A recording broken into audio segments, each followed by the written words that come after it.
Hey everybody, it's PartyElite, and today we're kicking off a beginner's guide to Manor Lords with a beefy video that covers some of the absolute essentials you need to be familiar with in order to see success across a multitude of topics.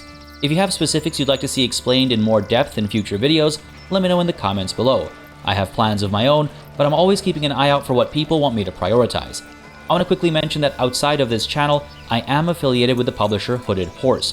Of course, that has no impact on what I cover on the channel, but I do like to mention it for transparency, and if you'd like more details on that affiliation, you can find a video linked in the description down below. Now, for more Manor Lords guides, gameplay, and coverage in general, feel free to subscribe to the channel, and if this guide helps you, consider hitting the like button. But without further ado, and with timestamps below so you can jump around as you like, let's begin with opening decisions. First things first, when you start a new game, you'll want to take a step back and consider your starting region. Random start locations and resource deposits mean what's available in your immediate vicinity will change with each playthrough, and this won't just impact how you expand to adjacent regions using your influence or what your trade economy is based on, as we'll discuss later in this video, but it should also make a difference as to how you establish and lay out your initial settlement. This start is an excellent example of why you should first zoom out and take a look at everything around you to plan. You'll see that I have a rich stone deposit and an iron deposit in relatively close proximity, but my food sources are buried deep within the forest, far from where my initial starting stockpiles are.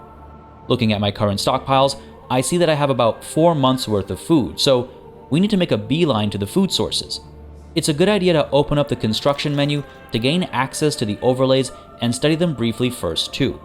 Underground water is essential to keep an eye on, since by default, you can only build wells over areas with plenty of groundwater. Wells provide drinking water and water to put out fires, so you want more than just one in a growing city. Make sure to check soil fertility too. You don't want to cover your most fertile soil with buildings, and you'll want to make sure you have options on this front when it comes time to place your farms, and figure out what crops and foods you'll need to import due to lacking local fertility. When putting down buildings, the highest priority is always to establish a logging camp first, as without it, you won't get timber, and without timber, you can't build anything else. You'll also want to secure a source of food as early as possible, and place a woodcutter's lodge to acquire firewood to keep homes warm, especially in time for winter.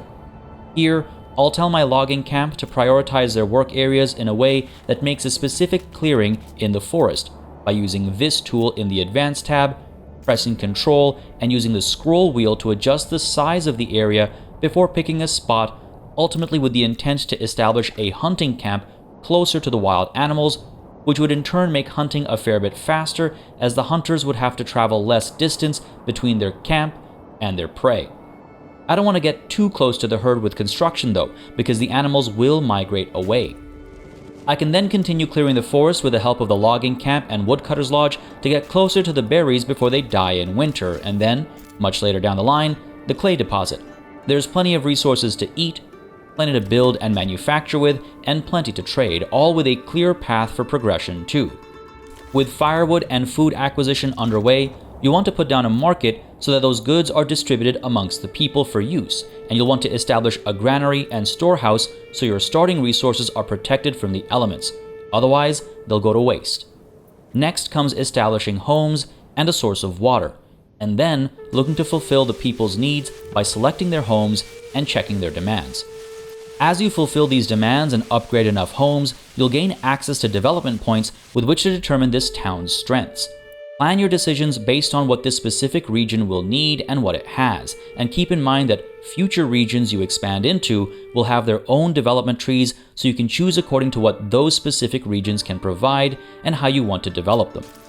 If you lack or have minimal access to essentials, you want to consider establishing trade capabilities sooner rather than later, or consider early expansion opportunities by zooming out a little further and assessing what's around you. As you do so, depending on the scenario you're playing, you'll see bandit camps on the map too. Make note of them, as eliminating them will grant you a decent bit of wealth, and killing the brigands that defend them will net you some influence you can use to expand with. So, you want to try and raise your army and march out in order to do so before the enemy lord can. But I'm getting ahead of myself. First, let's discuss optimized placement.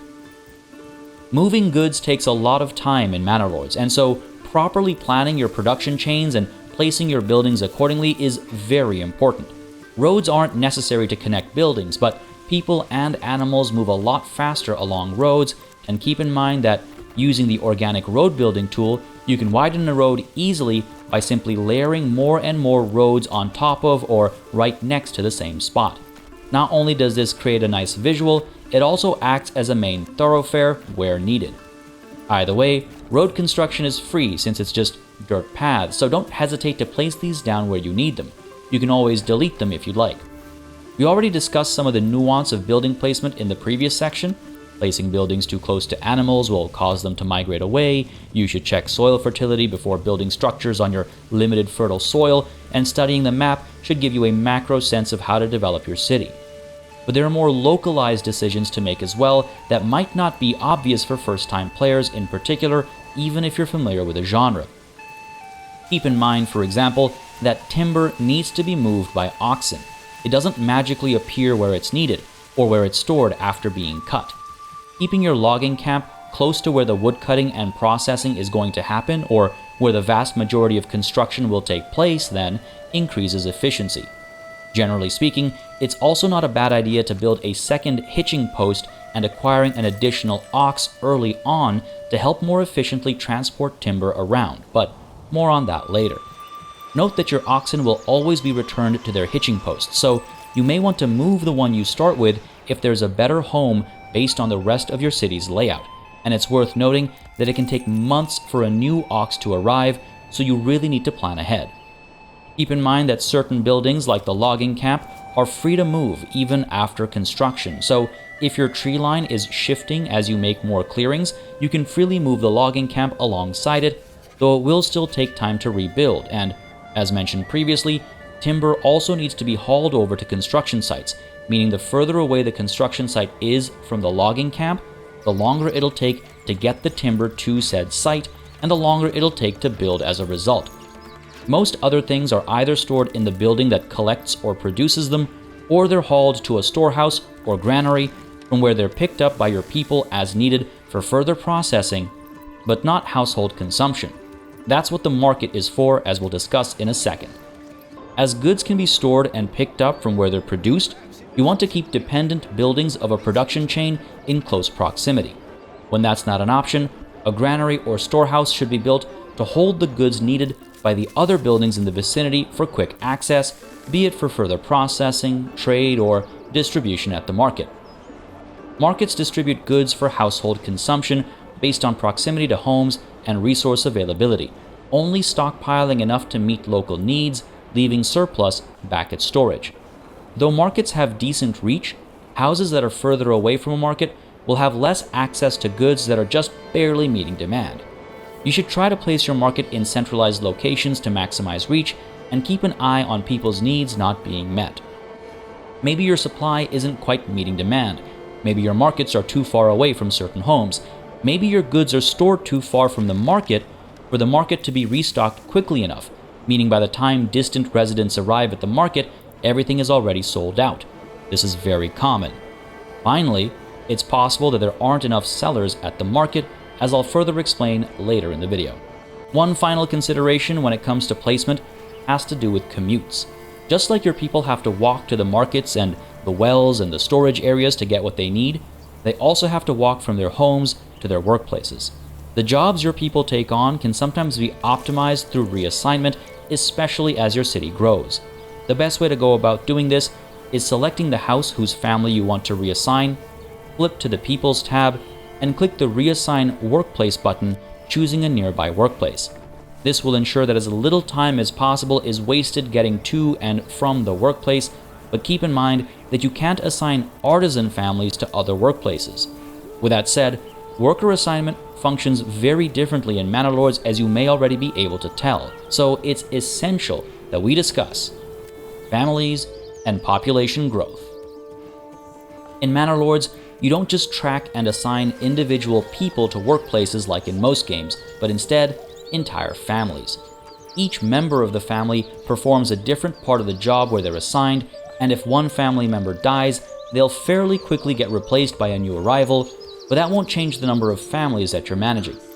The efficiency of a family, then, is determined by how many members it has and if any of its members are sick. The latter means they'll simply rest until they're feeling better, which is why it's important to establish an herb garden at your forager's hut relatively early on. At the top left corner, you can see the number of unassigned and assigned families you currently have, as well as the total population of your city. Unassigned families are the only ones who will build buildings, so make sure you have at least a couple unassigned families when you're doing heavy construction. To assign a family to a workplace, you simply select the workplace and add families like so. When this happens, depending on the workplace, different family members take on different roles as stated earlier. Some might be the ones acquiring or processing the goods at the building, others might be the ones selling the output at the market, so on and so forth. You can actually see which families have a market set up by looking at production buildings that output the appropriate goods or the buildings that store them, and keeping an eye out for this icon. Note that each stall doesn't sell everything available at the building whose workers established it.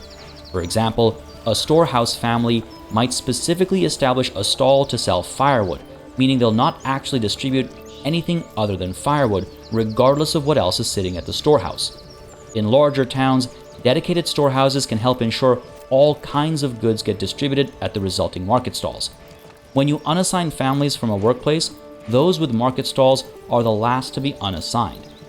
It's worth noting that while all construction is done by unassigned families, market stalls are built automatically by the families that'll establish them instead, setting up the stall appropriate to the goods they sell based on where they work. On which note, if you ever want to see at a quick glance where families are assigned and where buildings have more slots for additional families, just hold down Tab and take a look around. This gives you a ton more information too. You can see which houses are ready for upgrades, you can see which houses have which needs outstanding, and much more besides. Moving on from family-run markets, when you raise your militia, it's the men specifically that join the ranks, dropping everything to do so. You can see how many men are available to recruit when you go to establish units, and either way, since families in your town lose male members to military service when the militia is raised through rallying, that means your economy comes to a stop in many ways, and if you lose people on the battlefield, you have to wait for replacements to arrive. Lives lost in battle have an impact on your city, as they should, so you'll want to be very careful in battle. It's important to note that houses that are upgraded in a specific way, as I'll describe later, will turn some families into artisans. These families cannot be assigned to workplaces, and instead work from their homes, producing goods in their backyards based on how you've upgraded their homes. Be careful about upgrading families into artisans too quickly.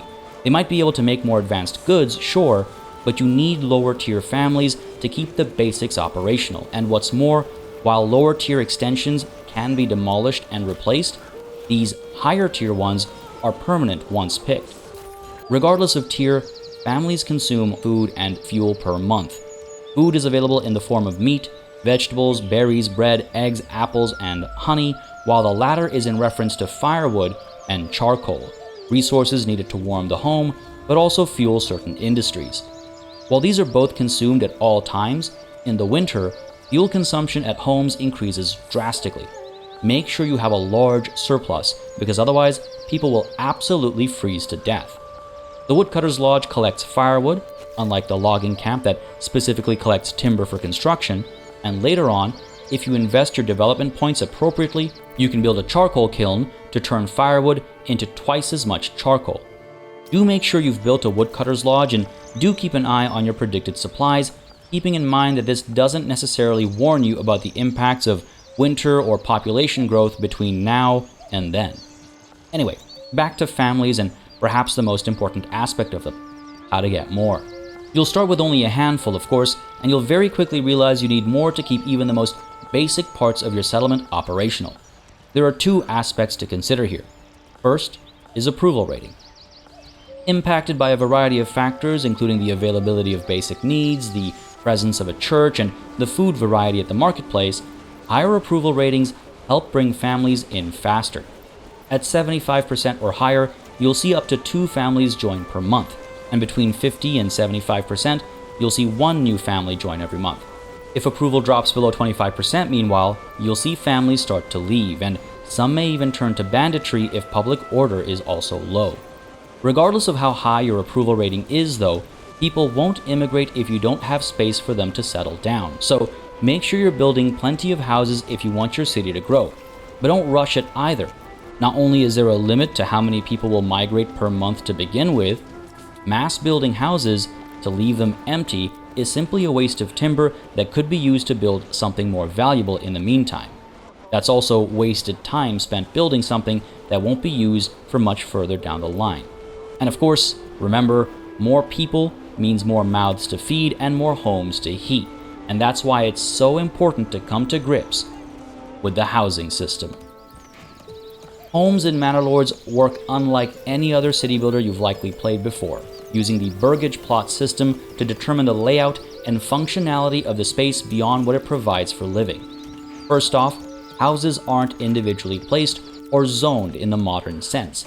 Instead, you put down 4 points, with the first 2 points determining the front and the other 2 helping determine the overall shape of the area, using left click to place points and right click to undo the previous placement.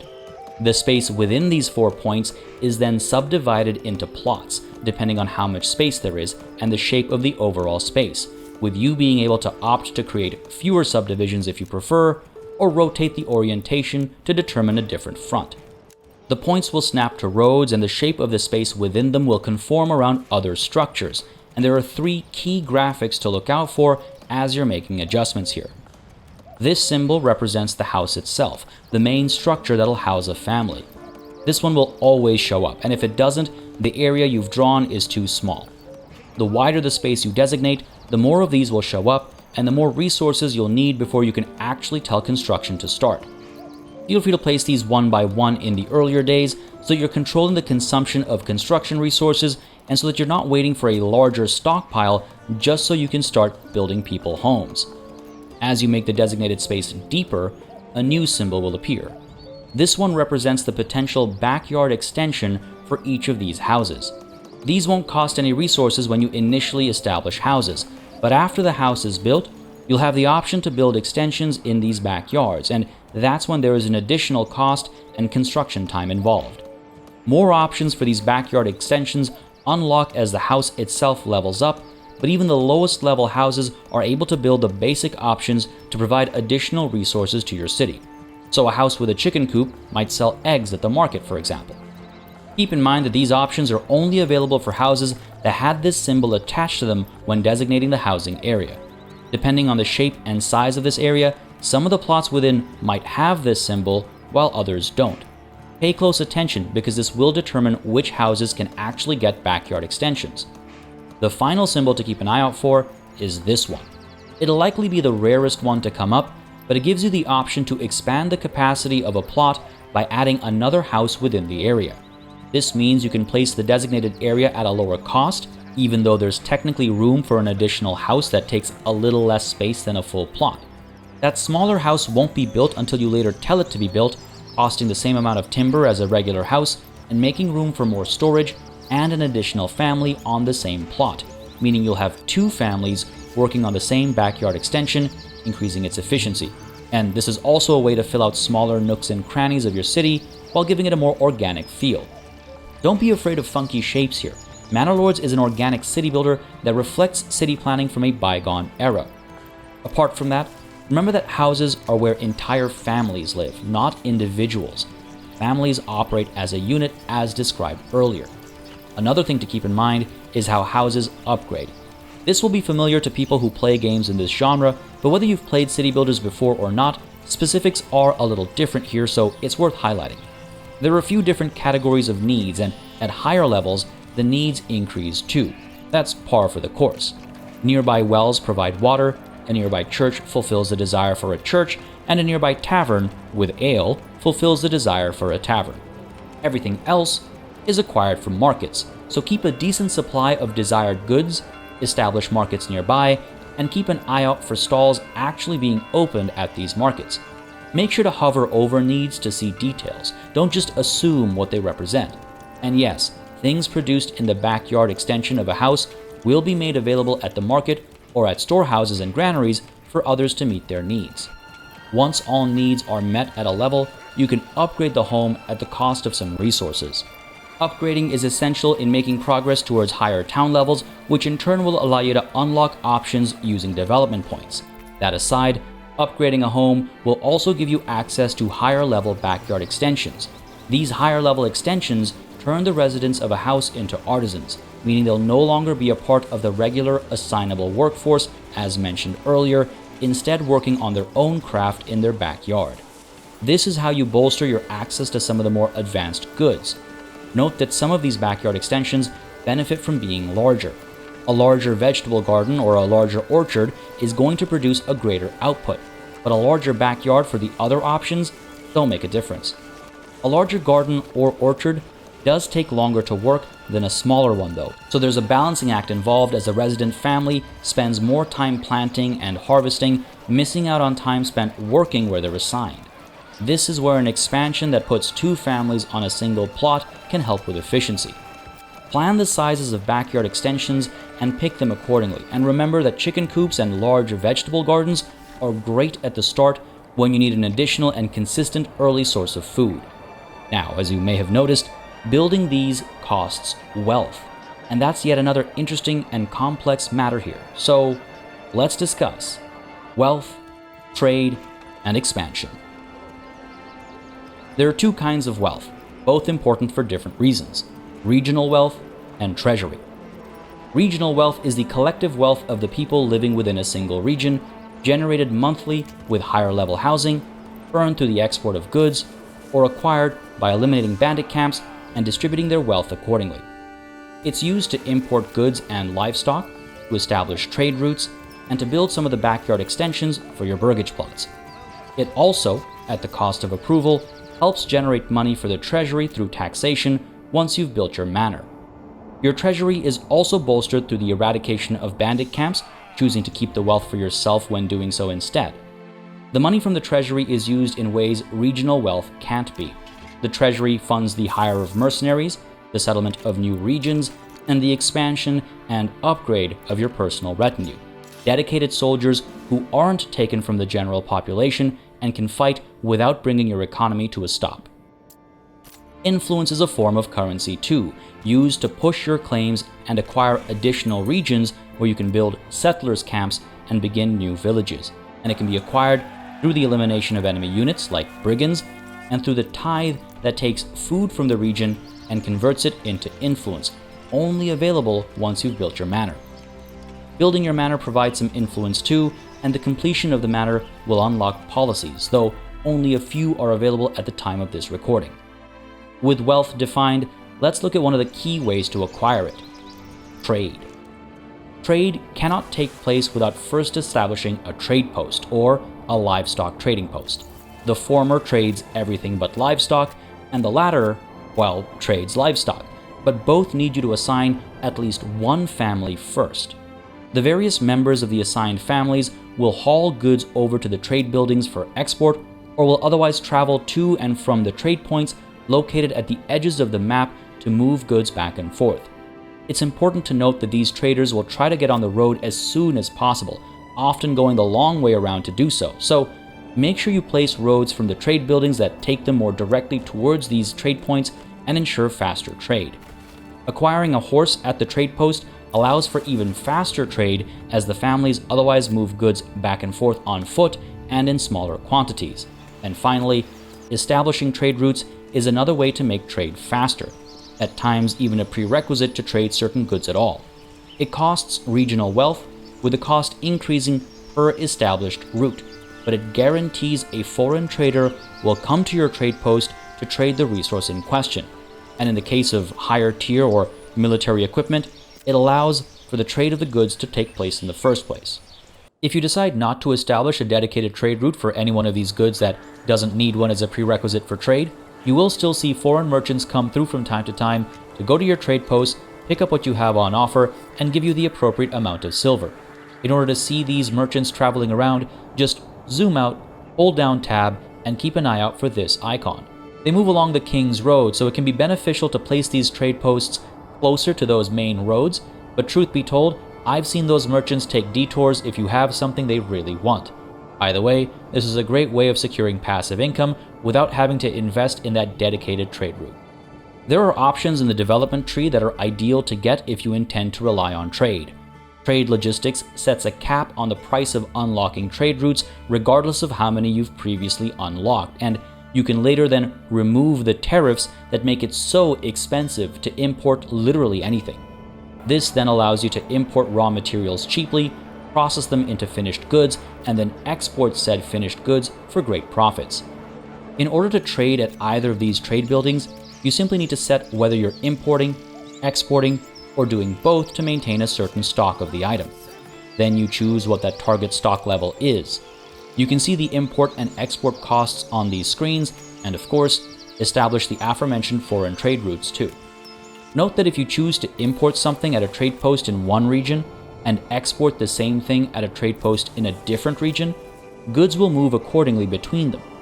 Make sure to set the exporting trade post first, so the importing trade post knows it's available to buy from, free from exorbitant tariffs, lowering the import cost.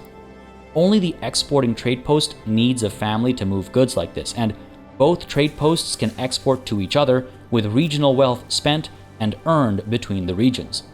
Then there's the pack station. This building is only needed after you've secured additional regions, operating without the need for regional wealth to move goods between regions. Each station is assigned one trade partner, one resource to send out, and one resource to bring back. Each of these must be selected before the station becomes operational, and a family is needed to actually do the hauling, while giving them a mule allows them to haul more goods at a time. The bartered goods need a viable storage area at their point of origin and destination before shipping begins. So, if you're trying to send food to support a newly established region, for example, it first needs a granary established so your people have a destination at which to drop the food off. Barter stations and trade posts allow you to specialize your regions and have them support each other, but remember, these families will use existing roads to go from region to region, so make sure to place roads of your own to make a fast and convenient route for them to follow. Because don't forget the complexity of hauling and distributing goods. We've already talked about some aspects of the movement of goods, but here we'll dive a little deeper to this very important topic. You already know that goods take time to move, shipped around in small quantities by hand, in larger quantities by cart, or by animals when needed or advantageous.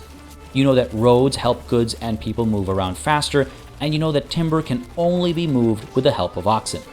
You also know that it's a good idea to get additional hitching posts so you can order additional oxen to have more efficient movement of goods, and you know that once you order an ox, it can take months for the animal to actually arrive, so you should plan well ahead. But what else is there to know? Well, first of all, who does the moving? When it comes to construction, unassigned families will haul what they need with the help of oxen if needed. They do this solely for the purpose of construction, as families not assigned to a job can be considered to be assigned to construction as their job. You can assign families specifically to hitching posts to make sure their sole task is to facilitate the movement of goods that move with the help of oxen. With that aside, unassigned families and families assigned other tasks will also help guide oxen regardless of what they're assigned to or where the ox is needed, even beyond construction. So, if a saw pit needs timber, an unassigned family might guide an ox to bring some over, or if an unassigned family is not available, an idle family member from an assigned family may do the same too. And if you set a construction reserve, you can ensure that some timber is kept aside at the logging camp for construction. It's a good idea to do so since most buildings require timber for construction, so you'll almost always want some on hand. The case of the saw pit is unique though, because, as stated earlier, other families are willing to guide the ox to bring timber where needed. You can assign animals to a specific workplace to make sure one is always available for that building, but even then, all families are willing to move an ox. It is, by the way, a good idea to assign oxen like this for high priority buildings like farmhouses, but make sure to have at least one unassigned for general use too.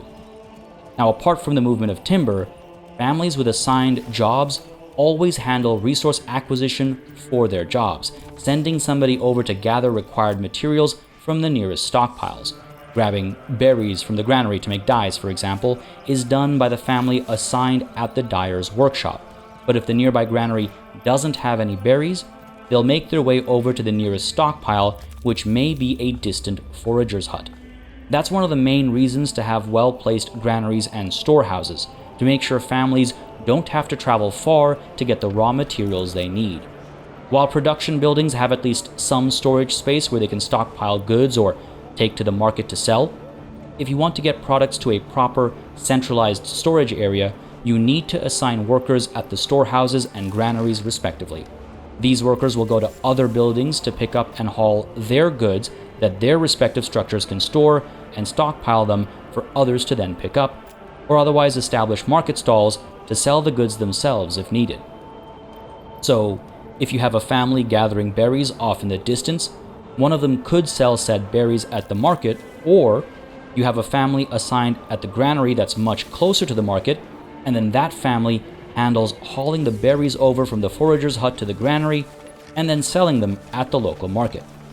The granary in this example might also be closer to a nearby dyer's workshop, making it more convenient for the dyer to pick berries up from this nearby granary rather than a far-off forager's hut. But just a reminder that regardless of where the berries come from, the dye at the dyer's workshop is staying there unless a family is assigned at the storehouse, because again, every production building has storage space, but it's not that building's job to send their goods to the storehouse or granary, so they'll hold on to them until a storehouse or granary worker comes by to pick them up. It's worth noting that storehouses have limited slots for families, so they can stockpile more than just one kind of product that sells at the market. So, unless you build multiple storehouses with specific storage rules breaking down fuel and clothing and raw materials and give them families each, chances are that at least some of your markets will be manned by the families that produce the goods back at their respective buildings, though they'll still pick up stock from the nearest stockpile. A single market isn't limited to one stall of each type though. You'll see multiple of the same type of stall, each tended to by a different family, likely working at different places that stockpiles the same goods. Granaries also have limited slots for families, and if you're not able to meet food demands at the market with each of those families already having market stalls, you might need to establish another granary to assign additional families who might establish additional stalls. Or you can hope that families at the various food production buildings establish market stalls of their own. Another thing to keep in mind with storehouses and granaries is that you can set their work area to make sure they only collect things from the buildings within said work area. Now, I've mentioned the market many times here, but I haven't actually highlighted how to build one.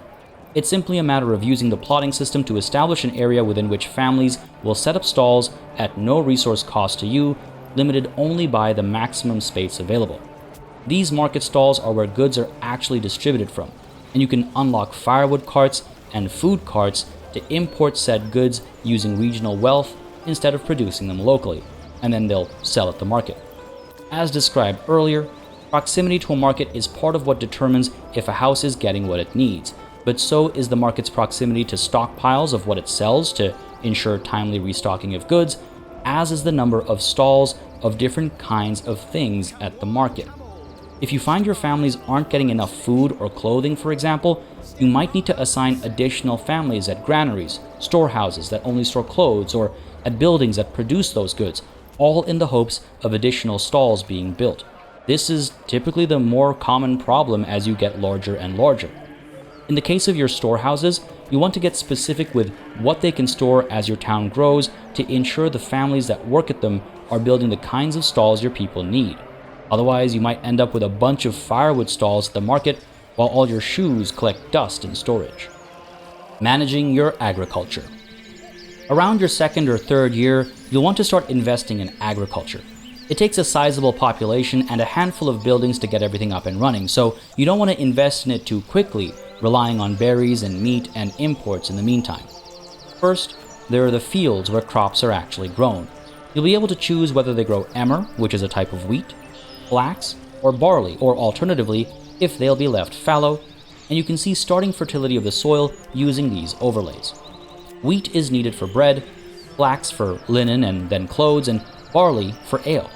while leaving a field fallow allows it to regain lost fertility to a greater degree. You'll want to participate in crop rotation by checking this box and choosing what the rotation should be. By not planting the same crop back to back on the same field, you'll allow the fertility and resulting yield for that crop to recover in those skipped years, with fallow years being the most helpful to increase fertility across the board. With the right development options and upgrades, fields can be used as pastures during fallow years, more quickly increasing their fertility as a result. All this reflects real practices, and you should keep in mind that the wheat can be planted and grown in winter, so you want to time things accordingly, especially for your first year of farming. You can always opt to harvest a field early if you're in a desperate situation, but otherwise, you can track the completion of plowing, sowing, growing, and harvesting at appropriate times of the year, with larger fields taking longer to plow, sow, and harvest. None of this happens without the farmhouse, where families are assigned to go to nearby fields to plow and sow, and doing the former with the help of oxen if the heavy plow has been acquired through development points and an ox is assigned to the building. This is also where families need to be assigned for harvest season and to process harvested wheat into grain. This is all seasonal work, so you should unassign families from other workplaces to assign them here to more quickly plow and sow the fields. Then, you can reassign them back to their prior jobs as the crops grow, and when harvest season comes, you can once more bring the families back to work the fields. Seasonal work exists beyond the fields. Sheep can't be sheared in the winter, so there's no point having families assigned to the sheep farm in winter, and berries are unavailable in the winter too, so you don't need families to be assigned to the forager's hut then either. Back to farming though. Once the field is harvested, flax can be turned to linen relatively easily, while barley must be taken to a malt house to turn into malt, and then to a brewery to be turned into ale. Breweries must be built as backyard extensions for houses tier 2 and up. Bakeries are unlocked through the use of development points before they can be built as backyard extensions for houses tier 2 and up. But you can establish a communal oven where baking can take place as well. But wheat doesn't just become bread. First it's turned to grain at the farmhouse, and then it must be carried over to the windmill to be turned into flour by families assigned at the windmill. Windmill efficiency is impacted by terrain height, as well as the proximity of trees and other buildings, but consider the lost efficiency if goods need to be carried long distances to be processed and stored. Once the grain is turned into flour, it's then picked up by the people working at the communal ovens and backyard bakeries, where it's baked into bread, to then be picked up by granary workers or sold at the market. All of these intermediate and final goods can be stored at granaries, exported, or imported, but you can see how many buildings and families are needed to get farming up and running. With animal husbandry, there are a few options. Backyard extensions provide chickens and goats for eggs and hides respectively, the former for food, the latter to turn into leather at a tannery and then shoes at a cobbler backyard extension. But if you want sheep for their wool to process into cloaks at a tailor backyard extension, you'll need a livestock trading post to import them slowly over time, a sheep farm to shear them outside of winter, and if you want more than a handful of sheep, a pasture whose size determines its capacity that will allow them to breed with the right upgrade. Finally, back to basics, remember that horses help facilitate the trade post, mules facilitate the pack station, and oxen facilitate farming and the movement of timber. The movement of timber is done in priority order, where construction is highest, followed by the saw pit.